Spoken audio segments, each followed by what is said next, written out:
quando tem crise, tem duas profissões que ganham dinheiro, né? Advogado e economista. Então, a minha agenda ela tem ficado bem extensa exatamente nesse sentido, porque as dúvidas que vocês têm são dúvidas que outros setores têm. Vocês devem estar se perguntando o que vai acontecer com o Brasil, não só no aspecto político, mas no aspecto econômico. Porque raras vezes, aconteceram, né, mas raras vezes, nós vemos uma confluência de elementos no qual torna o político mais importante do que o econômico. Eu sempre digo, se não notarem a minha presença é porque eu estou fazendo o trabalho correto, né, quando tu está prestando algum determinado serviço. E como a gente nota a presença do governo, significa que ele não está fazendo um trabalho correto. E eu quero abordar exatamente isso nessa divisão. O primeiro ponto que eu quero chamar a atenção é um modelo no qual, a princípio, todo mundo gostou, mas que os economistas, pelo menos os economistas que estudam isso, eles apontam que esse modelo não funciona no longo prazo. Que é o modelo Estado. É o Estado como indutor de tudo. Tá? E o Brasil experimentou isso a partir de determinado momento. E o que eu quero trazer dos elementos que mostram essa indução do Estado, né, são vários fatores. O primeiro deles é o consumo das famílias. Tá? A crise de 2008 fez com que vários países pudessem fazer um ajuste via aquilo que nós conhecemos como política keynesiana. O que é isso? O Keynes, lá em 1930 e poucos, ele propôs que, para superar a crise, o Estado tinha que gastar dinheiro. Tinha que, como ficou bem conhecido, né, deveríamos cavar e tampar buracos. Na crise de 2008, Estados Unidos, Japão, vários países fizeram isso. Mas eles sabem muito bem que isso só funciona com data para acabar. E eles já terminaram essa política há mais tempo. E o Brasil gostou. O Brasil gostou dessa política e nós, depois da crise, o governo começou a incentivar esse consumo. Por que eu trago esse elemento? Quando a gente fala de PIB, que é a riqueza de um país, ele é dividido em três principais fatores. E aí vai ficar claro para vocês entenderem o que eu quero dizer. Famílias representa 63% da riqueza brasileira, do PIB. Governo representa 22%. O terceiro elemento é o investimento. Tem que somar 100%. Então você já tem ideia do que sobra para o investimento aí, né? Quase nada. Você deve estar pensando, mas e o setor externo, o mundo, não contribui para o Brasil crescer? O Brasil é economia fechada, quase nada, quase zero. Então se o mundo cresce, a gente praticamente não cresce, por conta que o mundo cresceu.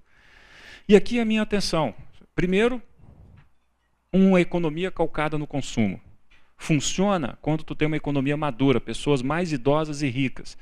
Tem algum uruguaio aqui? Vocês conhecem aquele ditado? Eu gosto muito do Uruguai, mas conhece aquele ditado que o Uruguai envelheceu, mas envelheceu pobre? Envelhecer rico é uma coisa que tu pode incentivar o consumo, como é a Europa, como é o Japão, mas não um país jovem como o Brasil. E o governo estimulou o consumo e algo que ninguém foi percebendo lentamente, o governo foi ocupando o espaço, o nosso espaço. Hoje ele representa 22% do PIB. Não é o governo federal, são todos. Nós temos que colocar estadual e municipal junto. E já foi bem menos, foi 17 alguma coisa. E nós conseguimos controlar, entre 97 e 2013, a gente conseguiu controlar o tamanho do governo. E ele ganhou espaço. Que implicações isso tem? Bom, primeiro que não sobra lugar para o investimento. A última estatística, até que o IBGE modifique, né, a metodologia de novo, a última estatística está apontando 17% do PIB que é investimento. Pudera. Vocês sabem quanto foi a taxa de poupança no Brasil, terminado no terceiro trimestre do ano passado? O número do quarto trimestre só sai no final do mês. 12%.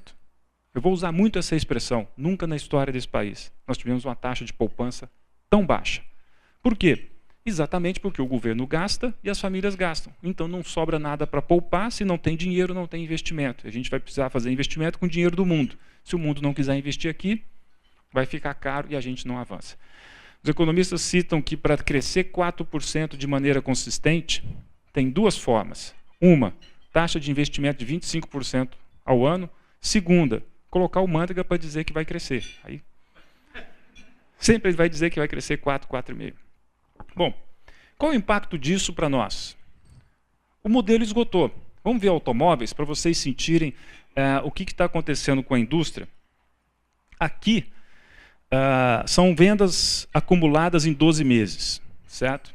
Quem está acostumado com gráfico, de analisar gráfico, pode perceber que nós temos aqui um ciclo, 96, 99, que tivemos uma queda de 41% nas vendas de automóveis, ficamos 3 anos estagnados, em torno de 1 milhão, e depois tivemos uma nova retomada. Acho que o Mosman vai se lembrar desse período da GM aqui. Tá? E esse novo ciclo? Será que essa retração que a gente vê de 17% no segmento de maio de 2013 até agora é também uma repetição desse quadro aqui? Todo mundo conhece muito bem que a economia ela faz de ciclos e ela faz um ajuste.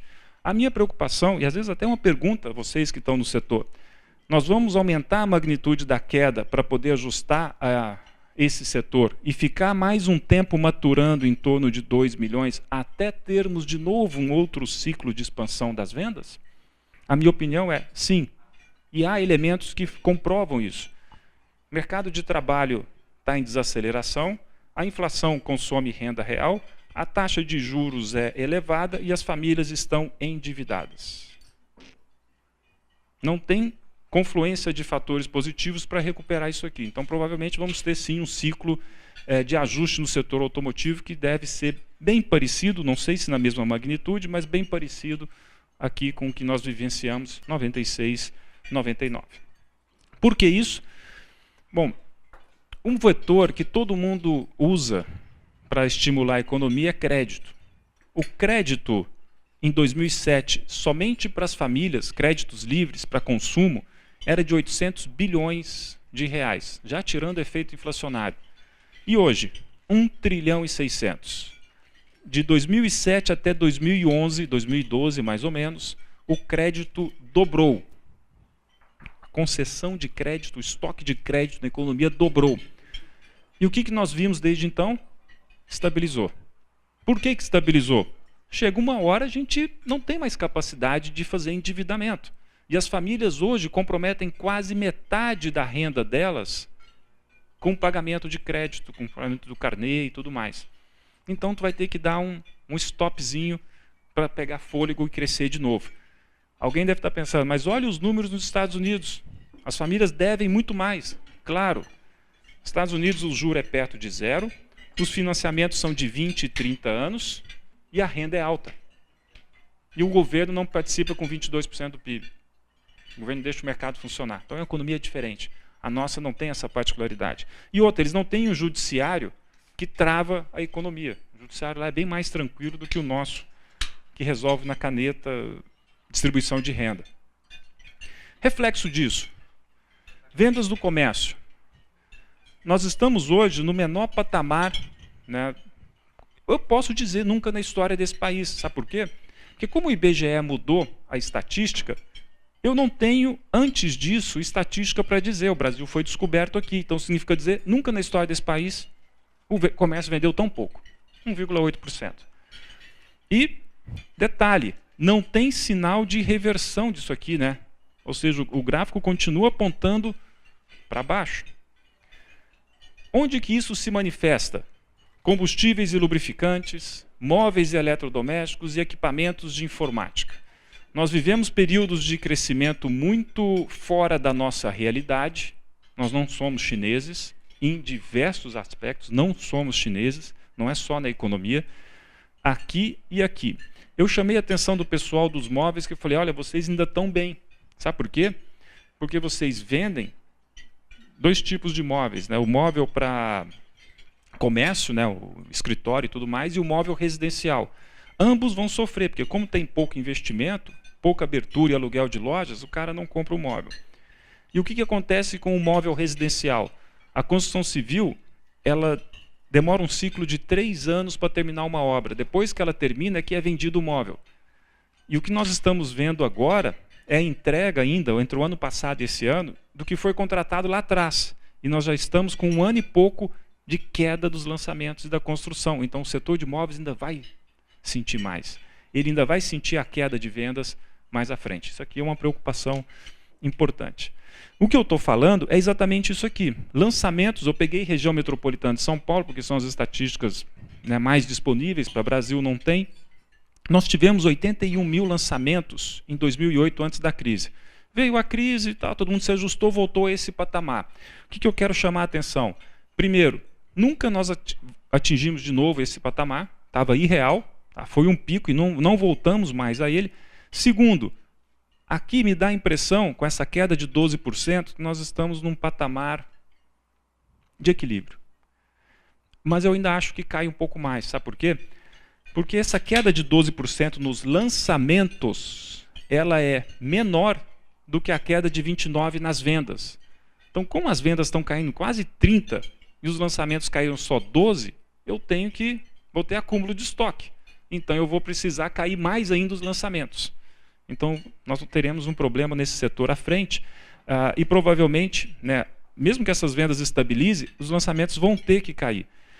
O setor de construção civil afeta vocês. Existe uma parte da cadeia do plástico que fornece para a construção civil no Brasil. Não sei se aqui no Rio Grande do Sul, mas no Brasil sim. E essa queda de atividade vai puxar esses números para baixo. Eu vou abordar isso aqui mais à frente quando eu for falar do setorial. E aqui tem um negócio interessante. Por que complica, né? Na economia, a função do economista é justamente fazer o contraponto com o político, porque o político, quanto mais dinheiro, melhor, e sempre vai faltar dinheiro. O economista vai dizer para eles, olha, não é bem assim. Tu tem que esperar, porque sempre vai ter um período de ajuste na economia. Crises são normais. Elas vêm e passam. Toda economia tem ajuste. Ela vem e passa. Só que no meio da festa a gente não dá moral para isso. Financiamentos imobiliários, Sistema Brasileiro de Poupança e Empréstimo, quantas unidades contratadas por ano? Nós tivemos um ciclo aqui em 2008, tivemos 270 mil unidades e depois um ciclo de 443 mil unidades. O que eu consigo identificar no final desse gráfico é que provavelmente nós atingimos o terceiro ciclo de unidades financiadas em 543 mil. Talvez seja a nossa terceira parada técnica desde 2008. Isso é normal, tá? Normal acontecer isso, eu já imaginava que isso ia acontecer. A questão é definir o dia e a magnitude. Valores. Os valores, notaram que o gráfico é bem parecido? Os valores também passam pelo mesmo comportamento cíclico. Ou seja, valores contratados estão em 112 bi e parece que deu uma estagnada. Quanto tempo pode durar isso? Eu chamo a atenção de vocês para uma coisa. Primeiro, há uma forte correlação entre financiamento e unidades, venda de unidades, o que é normal, é um imóvel bem caro. Isso aqui, ó, os ciclos anteriores, os fundamentos da economia estavam bons. Nesses dois ciclos anteriores, o juro era baixo, o emprego crescia, a indústria crescia, parará, tudo isso era bom, não tinha incerteza política. E agora? Agora nós estamos num ciclo no qual aqueles fatores são diferentes. A inflação é alta, o emprego está desacelerando, o juro está maior, e com um detalhe, nós temos 3 meses seguidos da poupança dando retorno menor do que o DI. O que significa dizer isso? A poupança é um grande funding para o setor da construção. Não é o único, mas é um grande funding. As pessoas vão perceber isso. Estou ganhando menos na poupança do que da inflação, estou perdendo da inflação, estou perdendo do DI, eu vou tirar meu dinheiro da poupança e botar numa outra aplicação. Reduz o funding para o setor de construção. Aí vocês vão dizer para mim, mas tem LCI. Claro, tem LCI. Mas a qual custo vai ser a LCI hoje para o setor da construção? 13%, né? 12,75%. Isso vai travar um pouco os negócios, porque vai ficar mais caro financiar o imóvel. Então, é nesse sentido que eu acredito que esse ciclo possa se estender um pouco mais do que os anteriores. Tá? Porque os fatores são diferentes. Vamos puxar a orelha da turma? Carga tributária. Todo mundo conhece bem esses números. 36% do PIB. Bate recorde acima de recorde. Ela não para. Chega uma hora, ela vai ter que parar de crescer. Eu não sei quando. Não sei qual é o pico da nossa curva de Laffer, né, que são os economistas que falam que existe esse pico. Eu ainda não sei qual é, mas para mim já era aqui, bem antes daqui. Qual é o problema da carga tributária crescer? Quando a gente bate recorde de arrecadação, existe também o recorde de gastos. Sabe por quê? Porque é tudo carimbado. Se vocês pagarem R$100 a mais de impostos, vai ter que poupar esses R$100? Não, o governo já está carimbado, é tanto por cento para a saúde, tanto por cento para a educação. Se não tiver onde investir, o cara compra uma ambulância ou compra um ônibus escolar de 50 lugares para um município que só vai precisar de 15 alunos. Ou seja, ele tem que gastar. Isso está errado. Funciona numa ótica diferente das empresas. E aí significa dizer que quanto mais a gente pagar de impostos, mais eles vão gastar. Por isso que eu defendo a tese. Tem que cortar impostos. Por isso que a gente tem que defender essa tese. Tem que cortar. Ou, no mínimo, parar de crescer. Ou tudo que crescer acima da inflação é poupança. Toda vez que os impostos crescer acima da inflação, não pode ser carimbado aquele recurso. Hoje, o governo gasta 20, só o governo central, tá? 20, que é a União, que envolve o Tesouro Nacional, envolve o Banco Central e não envolve a Previdência. É 20% do PIB. A média era 16%. Os caras não param de gastar. Pô. Se a gente não botar um freio, eles vão avançando. Mais um motivo para a gente preocupar com o modelo de Estado na economia. Em 2003, o setor financeiro privado respondia por 62% de todo o crédito no Brasil. Bradesco, Itaú, Santander. E aqui eram os bancos públicos. Tudo veio bem tranquilo até a crise. Como é que está hoje? 53% do crédito no Brasil é do setor público financeiro, 46% do setor privado. Uma hora vai chegar a 70%, aí o governo, o Estado vai bater nas costas do Bradesco, do Itaú e dizer, eu não preciso mais de vocês, eu mando em tudo aqui agora. Isso é um risco, né? E aí tem um ditado, nunca desperdice uma crise. Eles olharam para essa crise e pensaram assim, opa, é a chance da gente avançar o Estado na economia, simplesmente dizendo o motivo de que existe uma crise e a gente tem que tirar o Brasil da crise. Não, nos colocaram na crise. O Brasil não entrou na dança do benefício do subprime na época, mas nós pagamos um custo muito alto porque a gente quis copiar o que o mundo fez, o mundo saiu e a gente não. E com mais um problema. Créditos concedidos pelo Tesouro a instituições financeiras oficiais. O que significa isso? Lembra das emissões de dívida do Tesouro para pegar o dinheiro e dar para o BNDES? Isso aí. Antes era 0,5% do PIB. Está em 10%. Que valor é esse? Qual é o tamanho dessa dívida? Vamos ver? Desde 2008, isso aqui são as captações do BNDES junto ao Tesouro, tá? Junto ao governo federal. Aí isso dá 416 bi em 7 anos. A fotografia do BNDES hoje é essa aqui. Mais da metade de crédito para grande empresa e as demais da carteira. São 520 bi. Eu fiz uma continha, peguei o relatório do BNDES, ele tem o custo para quem pega o recurso é 6,4%. É quanto volta para o BNDES. O custo de captação disso para a sociedade, para dar esse dinheiro para o BNDES, é Selic. Pega para os próximos 10 anos, 520 bilhões, e pega o spread de 6,4 com 12,75 em 10 anos, só de juros a sociedade está subsidiando 34 bilhões ao ano. O que era o ideal para nós? Não quero esse crédito subsidiado. Pega esses 34 de subsídio e reduz em impostos. É muito melhor. Isso aqui gera uma grande distorção na economia. E vai piorar? A minha opinião, eu acho que sim, por 2 motivos. 3 motivos. O primeiro é político, que eles vão abrir a caixa preta do BNDES, e aí vai acontecer a mesma coisa que aconteceu com a Petrobras. As pessoas dentro do banco vão ficar com medo de assinar novos empréstimos. A Petrobras está com medo de fazer novos contratos, porque está sendo investigada, então trava a economia. Pode acontecer a mesma coisa com o BNDES. Segundo motivo, que é o motivo entrada de caixa. O BNDES ele sobrevive com emprestei, entrou dinheiro, emprestei de novo. Né? Uma parte da sobrevivência dele é essa. Quantas empresas quebraram que ele emprestou? E o BNDES comprou ações também.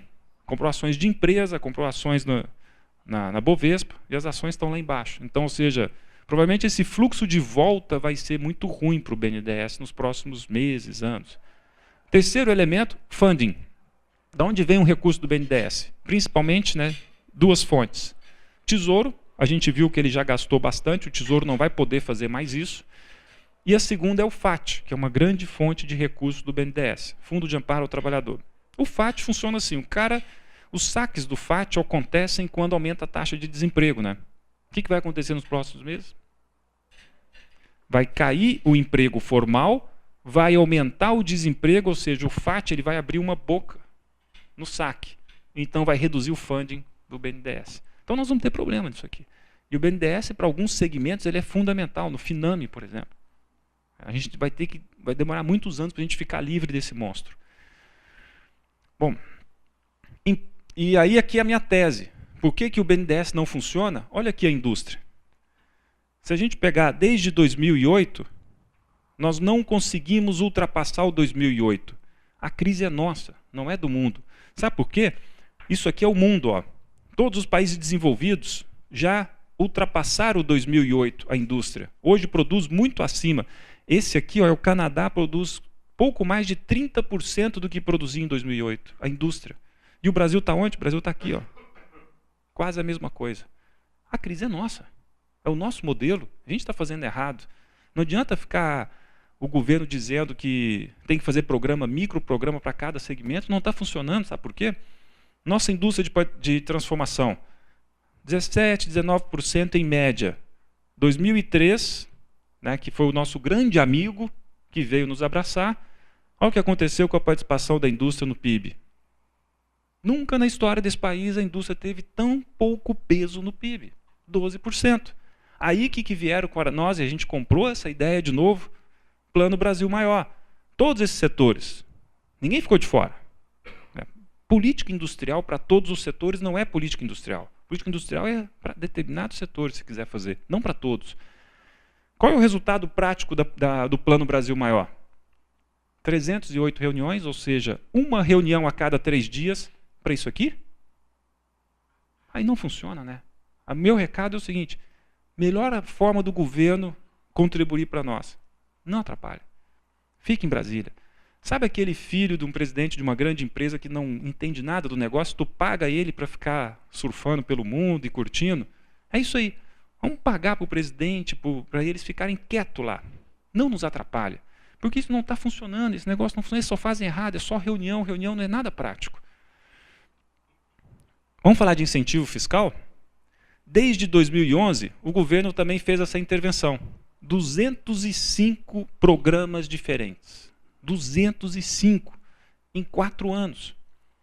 Vocês já ouviram falar desse negócio aqui? Pronas, PADs. Ele reunia com um determinado setor e fazia um programa de incentivo fiscal. O que isso gera? Como eu estava conversando antes da palestra, distorção na cadeia produtiva, como ele fez no setor da Braskem, do petróleo, de plástico. Ele conseguiu estragar toda a cadeia produtiva. Quanto que nós temos de conta desses chamados incentivos fiscais? Quando ele começou aqui, tinha 3 bi.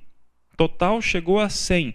Esse ano vai a 113. Por que esse ano vai a 113 e o ano que vem tem? Porque esses incentivos, alguns demoram 2, 3 ou 4 anos. Tá? Como eles foram assinados aqui, eles durariam até 2016. Só que eu acho que, como vai faltar grana, eles devem estar de olho nisso. Já sinalizaram para vocês que ia passar a contribuição de 1% do faturamento para 2,5% e a de 2% para 4,5%. Né? E eu acho que não vai parar e eles vão tentar morder. Eu vou mostrar aonde que eles vão tentar morder. Eles estão olhando esses 100 bi aí e dizendo, eu dei esse dinheiro para essa turma e eu vou ter que pegar de volta. Eles devem estar pensando isso. E nossa insegurança jurídica. Eu tenho uma certa dificuldade de entender os advogados, principalmente trabalhistas. Né? Porque eu não consigo compreender que o trabalhador é oprimido, massacrado. Como assim? Tu entra em fábrica, ela é mais limpa que a tua casa. O cara tem todos os benefícios e direitos. E aí tu conversa com o pessoal do INSS, que atende na boca do caixa, atende o segurado, né, ou a pessoa que quer o auxílio-doença, ou que quer se aposentar, tu escuta cada barbaridade. E será que tem alguma coisa certa? O Brasil realmente foi descoberto em 2003, porque até 2003, a média de processos trabalhistas no Brasil era de 2 milhões. De 2003 para cá, não sei o que aconteceu, 3 milhões e 600. Alguém me ajuda a explicar isso aqui. Nunca na história desse país tivemos tantos processos trabalhistas e provavelmente nunca na história desse país vocês investiram tanto em segurança de trabalho. Eu me lembro de uma reunião num sindicato que estava um superintendente do trabalho, e essas coisas regionais são um pouco mais engraçadas. Numa reunião do sindicato tinha um superintendente do trabalho no Rio Grande do Sul e ele deu o seguinte exemplo. Conheço uma empresa de construção civil, no site dela vende betoneiras e tudo mais, e no site assim, vendo para todo o Brasil, menos, para onde?